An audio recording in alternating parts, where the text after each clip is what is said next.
selamat siang, selamat datang di RF Channel. Kali ini saya sedang berada di rumah makan Ibundo yang terletak di Jalan Tol Iskandar, Depok 2, tepatnya di depan Swalayan Giant, yang mana rumah makan ini sudah lama dan berada di area Depok 2. Mari simak perbincangan saya dengan salah satu pemilik dari rumah makan Ibundo ini. Ayo teman saya.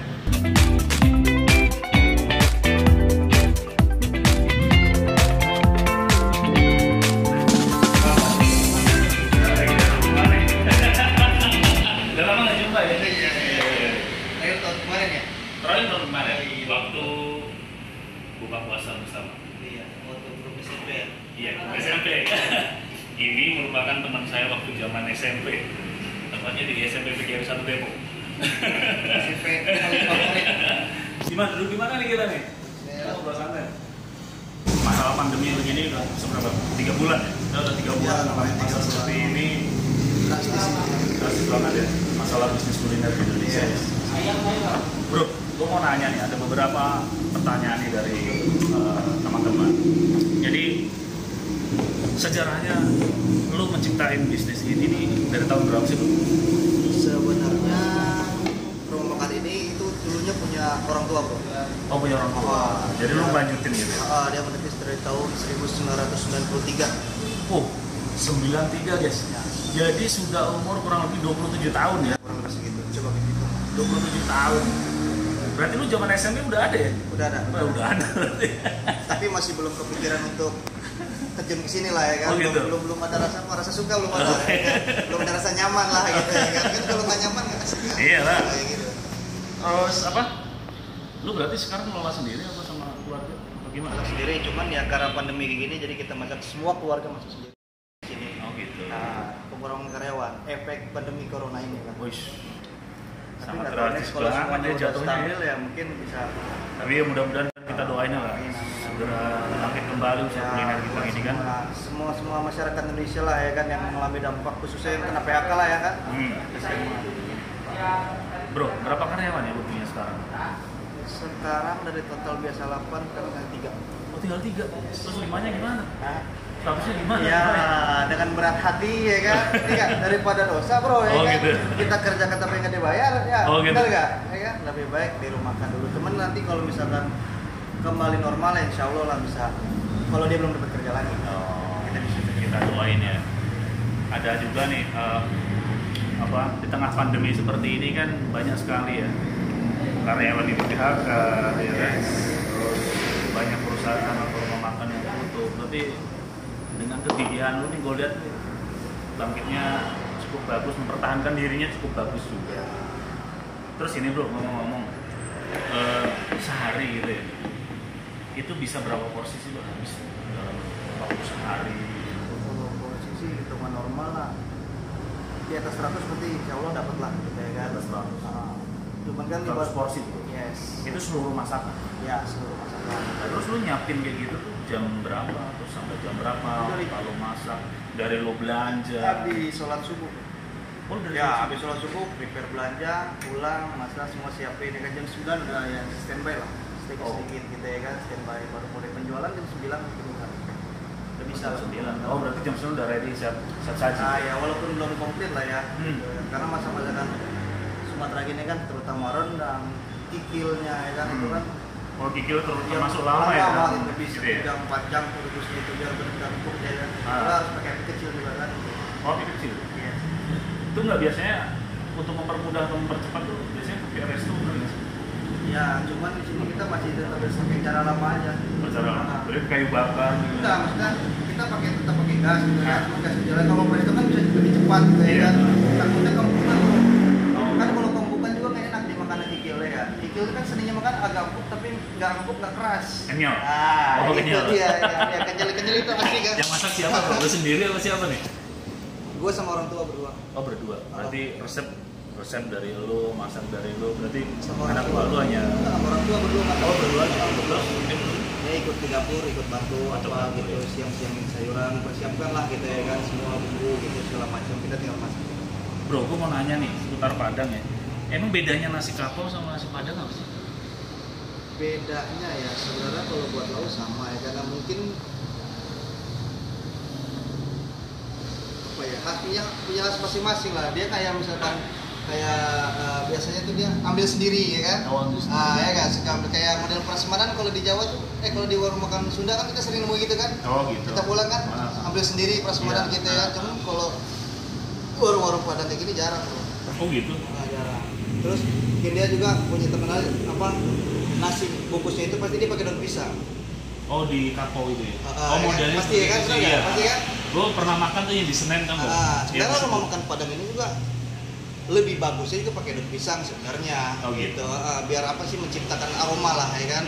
Jadi kita nafsu makan kita jadi pertama bro. Biasanya cuma secentong 2 centong bisa 4 centong kita makan ini kan. Tahu nggak? Ada kan gitu orang kalau makan nasi Padang pasti gitu. Ya. Bener nggak sih kalau seandainya Padang itu terkenal dengan pedesnya, terus emang karakternya orang Padang tuh emang dia tuh pencinta banget dengan masakan yang berbau pedas atau gimana? Ya basically mungkin iya ya kan. Cuman kalau kita untuk zaman sekarang apalagi kita buka di daerah dia nggak di Sumatera gitu ya kan, yang di sini umumnya banyak dari orang Jawa, orang Sunda segala macam dan nggak semua suka pedas ya kan. Gimana kita menyiasatinya untuk mereka tetap tetap suka makan di sini ya kan. Nah jadi kita atur kepedasan nggak terlalu pedas gitu jadinya. Jadi biar semua kalangan bisa. Karakter orang beda-beda ya. Iya soalnya pernah waktu itu kan waktu awal-awal tuh sempat masakan ya normal Padang ya kan. Ya banyak ada juga yang ngeluh ya kan kepedesan ininya ininya kepedesan ininya gini. Nah jadi ya kita kan jualan kan demi kepuasan pelanggan ya kan. Jadi setiap masukan yang ada kita coba koreksi buat kita sendiri kan. Kita ubah pelan-pelan ya alhamdulillah sampai sekarang ini seperti ini rasanya. Dan diterima sama masyarakat lah. Jangan lama lah. Mantap. Ya, berarti lu kalau untuk bumbu, sorry nih kembali masalah bumbu nih ya. Untuk bumbu, racikan itu berarti rahasia keluarga. Ya. Rahasia keluarga. Berarti orang nggak boleh tahu dapur. Rahasia dapur. Tapi ada yang belum tahu bro. Nanti ada pertanyaan gini, kenapa lu makan di rumah makan Padang kalau makan nasinya cuma sedikit? Nah iya, itu kenapa sih? Tapi Kan kalau dibungkus kenapa banyak? Banyak. Nah, itu kenapa?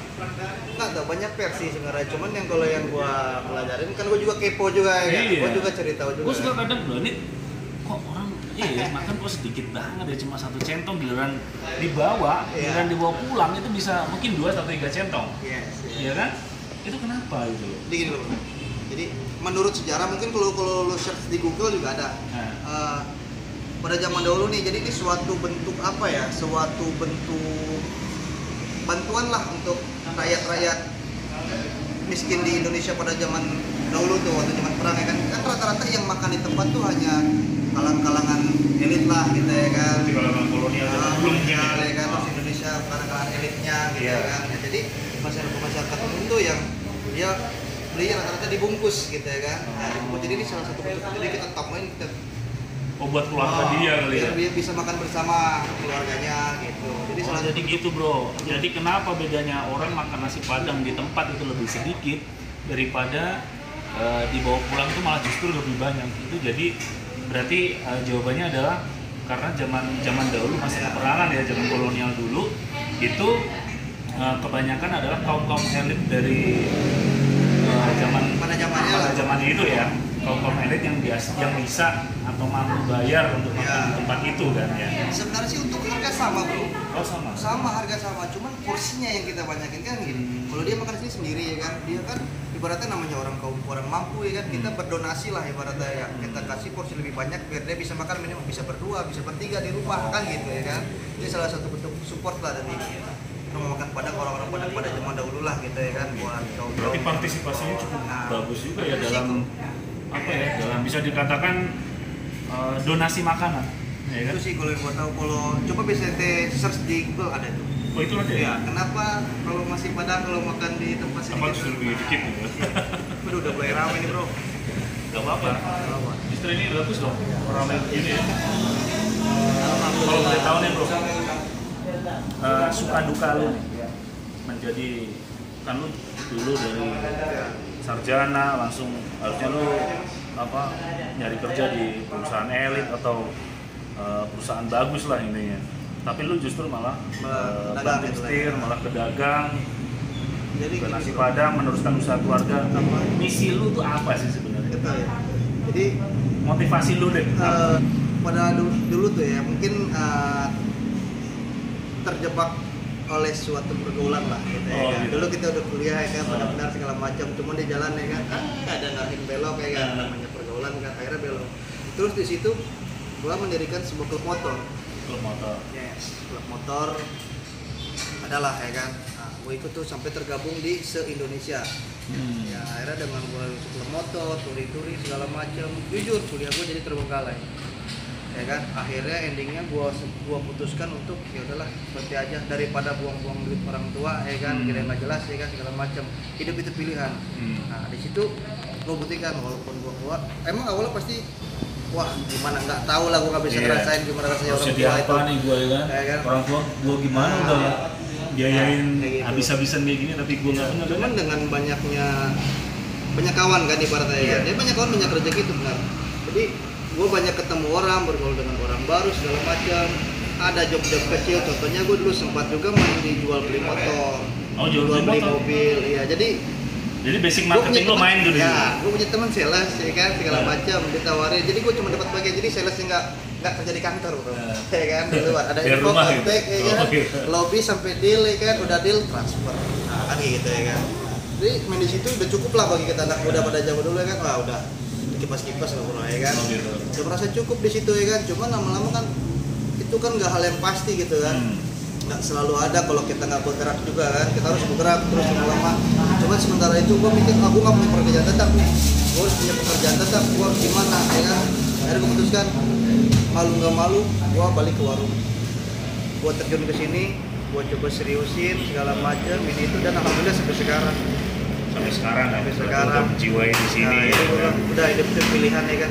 Wah, jadi motivasi gue lebih baik gue usaha bisa mempekerjakan kawan-kawan gue yang susah gitu ya kan, kawan-kawan gue Jadi yang ibaratnya nolong juga ya kan? ya kan, kita bisa berkawan, bisa menolong ya kan. Di saat dia udah ada pekerjaan yang layak, gue silakan dia untuk cari kerjaan yang layak. Jadi sini gue dulu sempat jadi tampungan buat orang teman kawan-kawan gue yang lagi oleng lah gitu ya kan, lagi Jadi teman-teman lo yang macem. maaf notabene belum kerja tapi Ya. lu ajak ke sini, Iya. lu pekerjakan dia ya kan? Dari yang anak pang sekalipun yang tahu anak pang juga? semua ini bolong-bolong ya. Kalau gue juga sempat bergaul sama itu cowok, menurut gue gini bro, jangan lihat orang dari luarnya bro, ya kan. Pada awalnya gue bawa dia itu orang tua gue nggak setuju, ya kan gue udah ikut andil pegang ini ya kan. Iya. Gue bawa nggak setuju, gimana sih nanti gimana orang gini ya kan, pasti cap-capnya Capnya negatif. Negatif lah, ya Padahal kan? anak pang tuh nggak semuanya kayak nah gitu kan? gitu. Itu dia ketua Briges dulu di Depok, Briges.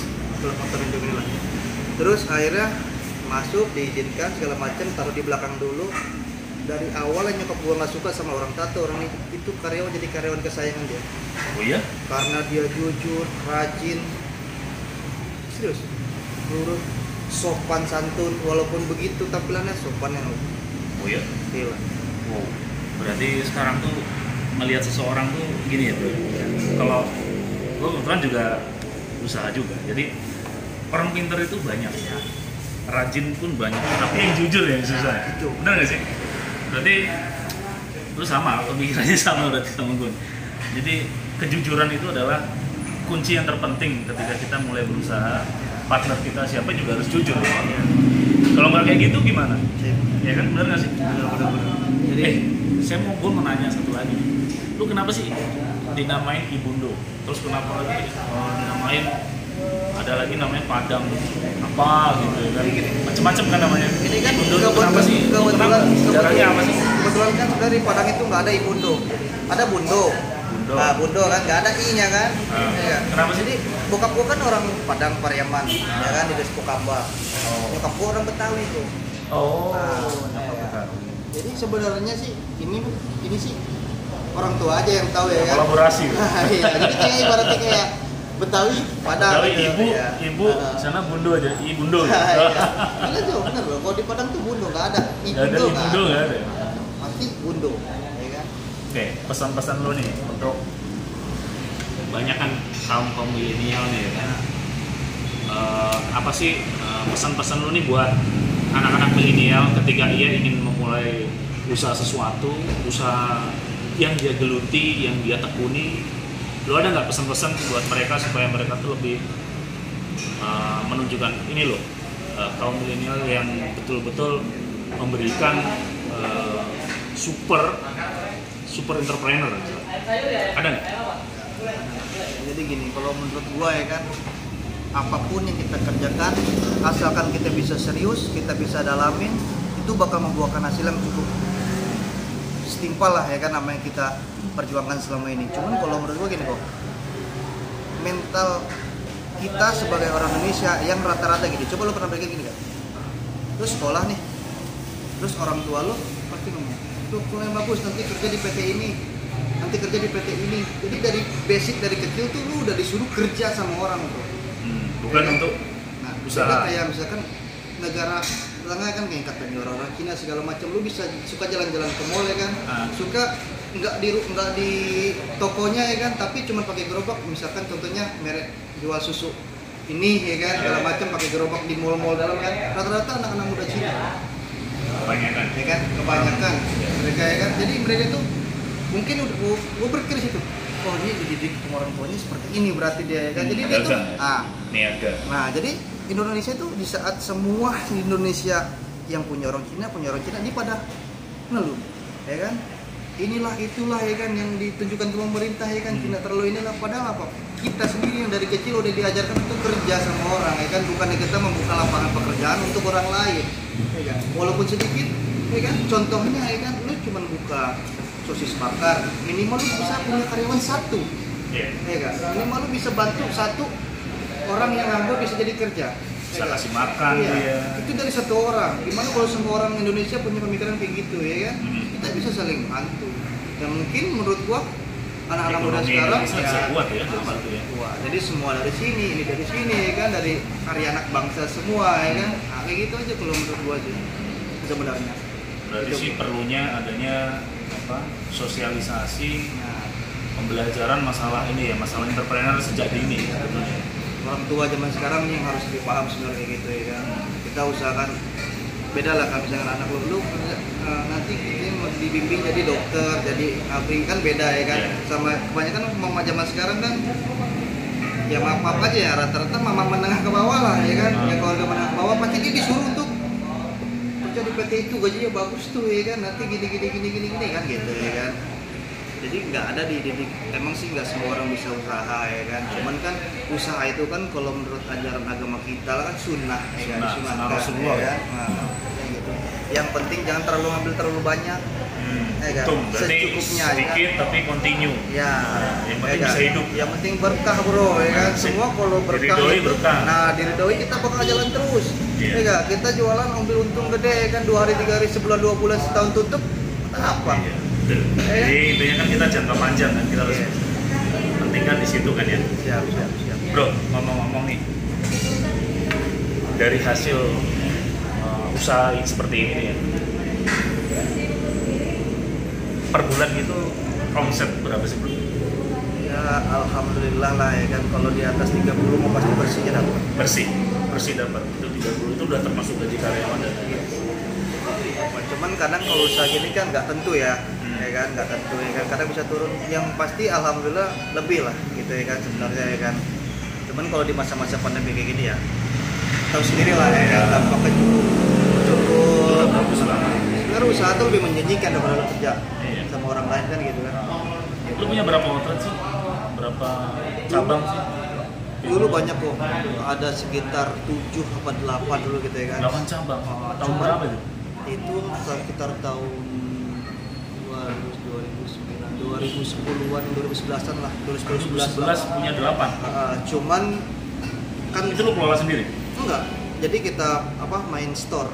Main store. Kita buka dari itu sistem sewa atau tempat itu sistem sewa? Tempat sistem sewa. Di luar sewa, di store sekian. Berarti yang masak dari sini juga, terfokusnya di sini terus baru semua belajar di sini dulu. Jadi kokinya belajar di sini, baru lempar ke sana gitu ya kan. Cuman ya namanya itu yang gue bilang, manusia nyari yang rajin semangat tuh gampang, yang jujur susah. Sampai turun lagi. Ya turun ya kan. Nggak ngecek, gua juga dulu masih nggak terlalu fokus di sini banget kan gitu kan. Kan gua juga punya usaha kecil-kecilan juga lah, kayak kafe kecil-kecilan sama counter dulu kan. Counter HP gitu. Akhirnya ya udah bukan sama nyokap, ya udahlah satu aja fokus lah ya kan.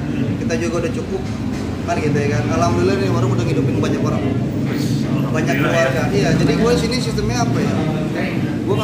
Gue sama karyawan gue jadikan gue sama dia itu teman di luar. Ya, tapi kalau dalam profesional dong. Profesional.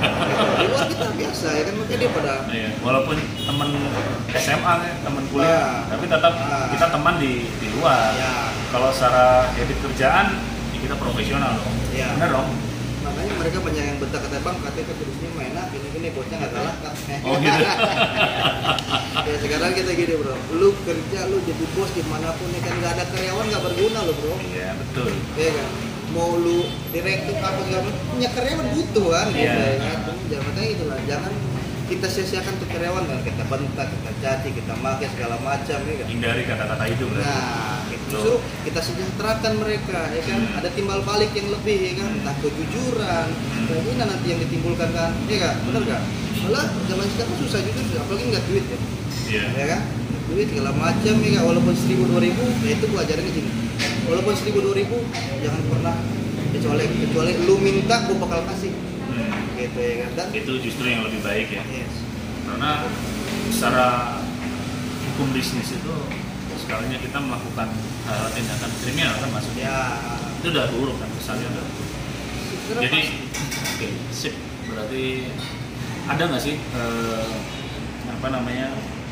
pesan-pesan nih moral terutama ketika menghadapi suatu bisnis kan pasti kita nggak mungkin kan bro bisnis tuh langsung naik terus tiba-tiba naik lagi kan pasti ada pasang surut ya.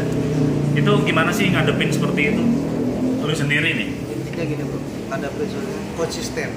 Misalkan gini, gue konsisten selalu dengan banyaknya warung Padang sekarang bermunculan serba 10.000. Udah merambat banyak kan jujur warung itu Padang. cukup mematikan usaha kita ya kan. Iya. Yang kita jual harga normal. Contohnya jujur, di sini gue jual nasi ayam 19.000. Di luar macam 19.000 nasi ayam. Di luar 10.000, 12.000 ya kan. Nah lu ngatasin kayak gitu tuh gimana? Konsisten sama rasa. Kalau gue punya gitu, kita bisnis kuliner penting rasa bro. Orang banyak cari contohnya kita lalu sendiri ya kan, lu makan murah tapi enak, bakal balik lagi kan? Ya kan? Tapi pasti orang mikir. Nah, walaupun banyak orang yang sekedar gue pengen kenyang aja lah ya kan, 10.000 yang penting kenyang ya kan, cuman kan pasti rezekinya bakal tertukar bro. Ya kan, kita harus percaya lah ya kan sama pencipta kita, benar kan? Nah, kita konsisten aja, masak segini, sekian, segini, gini. Rasanya harus jangan ada yang dikurangi karena kita zolim kalau dikurangi harga segitu ya kan? Ya kan? Betul. Makanya kita konsisten aja. Sip. Teman-teman semua, baru aja kita wawancara dengan salah satu pemilik dari Rumah Makan Ibundo. Mungkin itu aja, Bro Akbar. Thank you banget nih atas waktunya, ya kan. Terima kasih juga gue udah diterima udah datang ke sini nih kan. Udah lama loh tahun kita lah ya. Terus tahun ya? Tahun lah ya. Lebih. Kemarin lah ya. Terakhir kita makan di rumah saudara gue ya. Next lah sesudah wabah ini kita kumpul lagi. Oke, sip. Sukses. Thank you ya. Sukses selalu ya buat lo ya. Yuk. Jadi pesan-pesan yang dapat saya simpulkan tadi adalah sebagai seorang pengusaha, kita yang pertama adalah niat, yang kedua itu adalah kita harus yakin pada diri kita sendiri, yang ketiga adalah kita harus memiliki jiwa yang yaitu welas asih kepada orang-orang yang membutuhkan. Jadi niat untuk berusaha, berwirausaha, entrepreneur dan lain sebagainya itu adalah menciptakan lapangan pekerjaan, yaitu niatnya satu, menciptakan lapangan pekerjaan, membuat orang itu merasa nyaman sama kita, bekerja juga nyaman dengan kita. Jadi itu adalah pesan yang mungkin bisa kita pelajari dan bisa kita terapkan di kehidupan kita ketika kita ingin memulai sebuah usaha kuliner terutama khususnya. Oke, terima kasih. Sampai jumpa di RF Channel selanjutnya. Bye.